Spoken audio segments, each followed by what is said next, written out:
BJP party পশ্চিমবঙ্গের মানুষকে কিছু দিতে পারবে না, এটা সকলে জানে। যদি না জানে তাহলে জেনে নিন।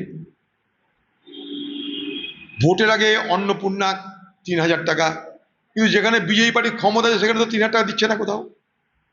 বোঝার চেষ্টা করুন, যেখানে যেখানে বিজেপি পার্টি প্রতিশ্রুতি দিয়ে ক্ষমতা এসছে সেখানে কি প্রতিশ্রুতি তারা পালন করেছে? ভারতবর্ষের প্রধানমন্ত্রী পার্লামেন্টে দাঁড়িয়ে বলছে যে লোককে অনুদান দেওয়ার রাজনীতি বন্ধ করতে হবে, রেবড়ি পলিটিক্স বন্ধ করতে হবে। তারা এখন ভোটে জেতার জন্য সব থেকে বেশি অনুদান বন্টন করছে।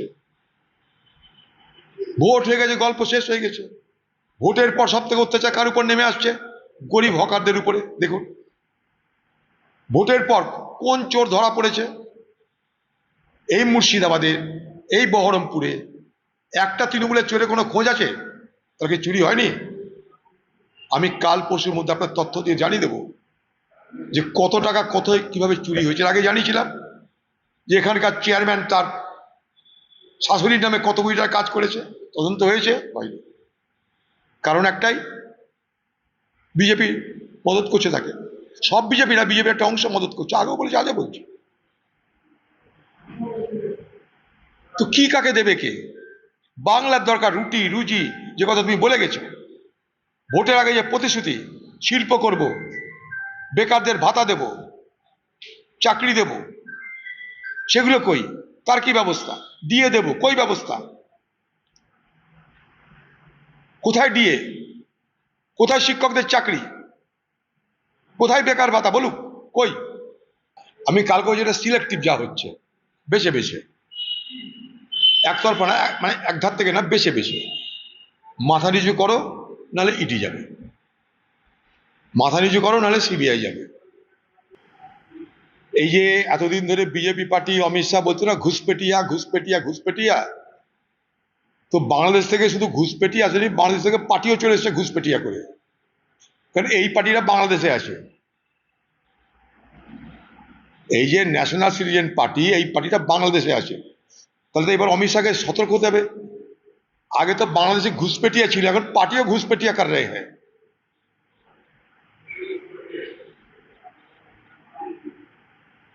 আর